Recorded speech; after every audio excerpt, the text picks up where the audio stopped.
Clear Efficiency, helping you get clear on the efficiency of your home. Okay, Jennifer, I am up in the attic space right now, just taking a quick look around, seeing what it is that you have and seeing how it is that we might best be able to help you out here. So first and foremost, what we're looking at is the type of insulation that you have here on your attic floor. This particular stuff is just an older version of the fiberglass loose fill type. You've got two different kinds. You got the yellow and the pink mixed in, but they're doing the exact same thing. Not a terrible type of insulation. Honestly, the biggest issue or the biggest difference between this older stuff and the newer stuff in which I have is that if I were to put this older stuff directly onto my skin, I'm still going to have that irritational factor to it, whereas the newer stuff, it's been worked out completely. So it's non-toxic and non-itch. Okay, so this is what's rated for schools and hospitals now. So pretty simple on that. And that brings me to my second point, which is your level. So right now you got a pretty even blanket. I can see these wooden beams, the joists, pretty much everywhere, and these are coming in right around 4 inches. And so you're actually coming in less than 4 inches on our insulation because I can see every single one of these wooden beams. So this ruler here, I'm coming in right around a 3.5, almost 4 inch mark. On your highest areas, you do have 4 inches. But just to put that in perspective, bare minimum code is R38, so that's 13.25 inches. That's right here. Okay, this is where all new homes are being built. And then the very most insulation that you'd put in the home for the maximum effective insulation is 20 inches at R60. Anything above this is what we call diminishing returns, which means we can double up. We can give you 40 inches. It won't provide you any more value than it will right here at this 20. But at the very least, we certainly want to get you to code. So pretty simple on that. Okay. Now, right now, with your 3.5, 4 inch mark, you're at what is called an R9. And like I said, insulation is done in increments. So the smallest increment is R19. The next is R30, 38, so on and so forth. So where you're at right now with the R9, if I were to come in and blow 19 plus 9, 19 plus 9 does not equal R38. However, if I came in and blew the increment of 30 over the top of your existing 9, well, then that's going to land me just a hair above code, okay? And that's enough to satisfy code and get you to at least a good starting position to maintain your temperature in the home and also keep yourself at a good defense, okay? Like I mentioned to you, there's at least 2 other things in which we inspect up into the attic space. I've just inspected the one. We talked about air seal, and because you do have a brand new unit, a brand new HVAC unit, it uses these tubes to throw the air that's hot and cold. These runs through these tubes. So I'm going to quickly talk about these tubes, and I'm going to get out of the attic space and come talk to you here. Okay. So like I said, we just talked about insulation. The second thing in which we look at in almost every attic is air seal. So if this is your home, hot air rises, stacks on the ceiling, and it looks for avenues to escape, just like I said downstairs. So those avenues are going to be anywhere where ductwork meet the attic floor, recessed lighting, any can lights, any wiring, anything that's going to penetrate the ceiling, they want that sealed up. So I'm going to quickly just take you to 2 areas so you have an easy understanding, and then we'll move on to the ducts. So an easy one are all of the can lights in which you've got here. They all look new because you've got a couple and they've moved the insulation completely away from them, and they did it correctly in the sense they've cut the hole, right? And then they put the spring levers down so it's housed in this one spot, so it's not going to go anywhere.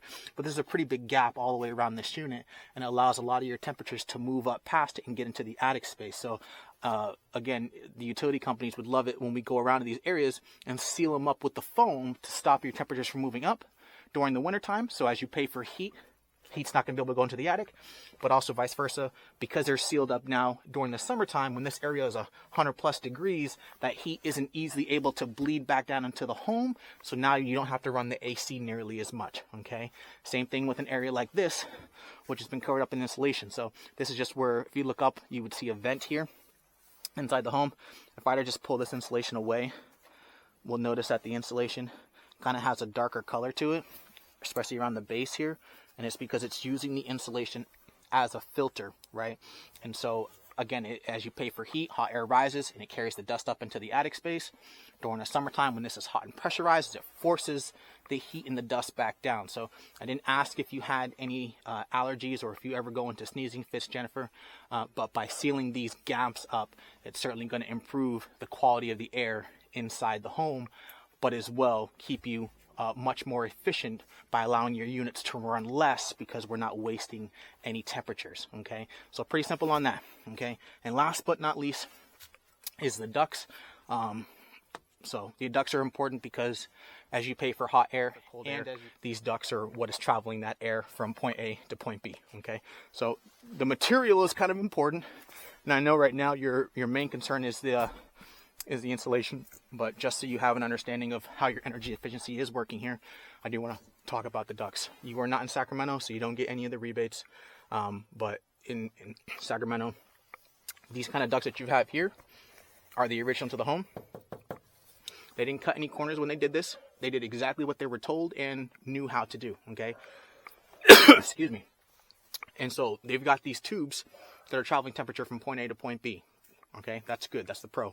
The con is the material that they use in order to do that is metal. Okay, so they no longer use metal in order to do that. There's a reason why we use metal when we cook, and it's because it conducts temperature, right? So that's the last thing that you want when you're trying to be energy efficient, especially when you're paying for heat and you're throwing heat in. But obviously, when there's heat all the way around you and you're paying for the AC, right? You're paying for cold air.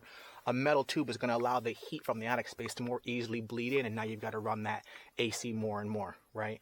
So it's not something that you have to take care of right now, but just so that you know, the ducts are the original, and just by upgrading them, you will see an uptick in energy efficiency, and you'll see your units not be running as nearly as much, hot and cold. Okay, so as I see it, Jennifer, I see 3 options here for you. Option number 1, pretty much what you asked me for when I got here, is just blow. So just blowing more insulation, and I can show you the option of blowing R30 over the top of your existing R9 and call it a day. We won't do an air seal. We don't talk about the ducts. Call it good right then and there. Okay. Option number 2 is going to be a seal and blow. Okay. So again, forget about the ducts. Just go into all these areas of can lights, all these areas of penetrations in the ducts, seal up all the gaps, right? And then blow R30 over the top of what you got, okay? And then the last option, which I'll give you, will be the biggest option for sure, but will definitely have the most effect as far as comfort, air quality, and efficiency.